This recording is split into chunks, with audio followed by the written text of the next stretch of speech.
என்னுடைய ஜாதகம் பார்க்க வந்தவங்க அவங்க வந்து ஜாதகத்தில் எந்த பதிலும் சொல்ல முடியாத சூழ்நிலை. அவங்க எந்த பக்கம் பார்த்தாலும் பிரச்சனையாக இருக்கின்றதுனால நான் ஜாதகத்தில் எதுவும் பதில் சொல்ல முடியல. அவங்களுக்கு ரொம்ப கஷ்டமாக இருந்தது. எப்படி பார்த்தாலும் பதில் கிடைக்கல. எனக்கு கடைசியில் நீங்கள் ஒன்றும் பண்ணாதீங்க, சித்தர் சமாதியாக போய் உட்காந்து நட்சத்திரக்கு சித்தர்கிட்ட போயிட்டு வாங்க, அங்கே போய் உட்காந்து தியானம் பண்ணுங்க சொன்னப்போ, அமாவாசை பண்ணு போங்க, வியாழக்கிழமை போய் அங்கே உட்காந்து பண்ணுங்க. ஸோ அவங்க வீட்டுக்காரருக்கோசரம் போய் உட்காந்து தியானம் பண்ணாங்க.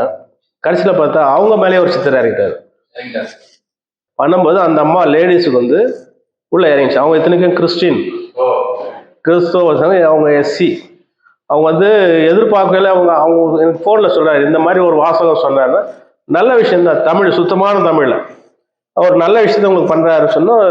அப்புறம் கடைசியில் அந்த சித்தரே என்ன சொல்லிட்டாரு, நீங்கள் ஜாதகம் பார்த்து போய் ஒரு தாடிக்காரு அவரை போய் பாருங்கன்னு 2 பேரும் புருஷன் வந்தாங்க. வந்தப்போ கரெக்டாக வந்துட்டு உக்காந்துட்டாங்க. அந்தம்மா பேசுகிறாங்க. கொஞ்ச நேரம் அந்த சித்தர் பேசுகிறாரு, சுத்தமான தமிழில் பேசுகிறாரு. அவர் சொல்கிறார், இந்த பாலகிக்கு நீங்கள் வந்து சொல்லுங்கள், இவங்களுக்கு நான் சப்போர்ட் பண்ண தான் வந்திருக்கேன், அதாவது உதவி பண்ணுறதுக்கு வந்திருக்கேன். சுத்தமான தமிழில் பேசுகிறாங்க. அப்புறம் கொஞ்ச நேரத்தில் அவங்க பேசுகிறாங்க. அதே லேடி 2 வாய்ஸில் பேசுகிறாங்க. எனக்கு ரொம்ப பெரிய ஆச்சரியமா இருந்தது, இது எப்படின்னு சொல்லிட்டு. அப்போது அழுவத்துக்கு ஆரம்பிச்சிட்டாங்க. ஆனால் சிரிச்சிட்டு என்ன அந்நியனை மாட்டீங்க அழுவத்துக்கு ஆரம்பிச்சிட்டாங்க. அவங்க ஒரு நல்ல விஷயத்தை கடவுள் கொடுத்துருக்காரு, பயன்படுத்திங்க வேறு எதுவும். அதுக்கப்புறம் கொரோனா டைம்லலாம் பார்த்தீங்கன்னா அவங்களுக்கு மூலிகை பற்றி அதாவது பேசிக் கூட தெரியாது. அந்த மூலிகை லிஸ்ட்டு போட்டு எழுதி கொடுத்தாச்சு, வாயில் வந்து இடித்து கஷாயம் வச்சு கொடுத்துருக்காங்க. அவங்க அந்த சுற்று வட்டாரத்தில் இருக்கும் எல்லாருக்குமே அந்த கஷாயம் கொடுத்துருக்காங்க. அதுக்கப்புறம் அவங்க அடுத்த ரவுண்டு தான் வந்து எனக்கு என் பொண்ணுக்கு உடம்பு சொல்லுவா, அது ஃபோன் பண்ணி கேட்குறாங்க, உங்களுக்கு என்ன பிரச்சனை.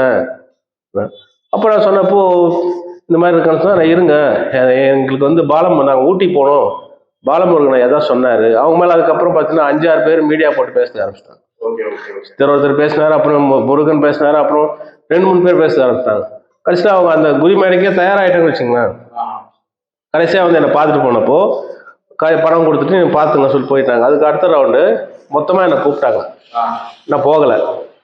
அதுக்கப்புறம் அவங்களை நான் பார்க்கவும் இல்லை. ஆனால் நல்ல நிலைக்கு போயிட்டாங்க. குடும்பம் பிரிஞ்சிருந்தது, தனித்தனியாக ஆள் 3 பசங்க 3 பக்கம், அவங்க புருஷன் முன்னாடி கடன் எல்லா பிரச்சனையும் இருந்தது. ஆனால் கொஞ்ச நாள் தெளிஞ்சு நின்ட்டாங்க.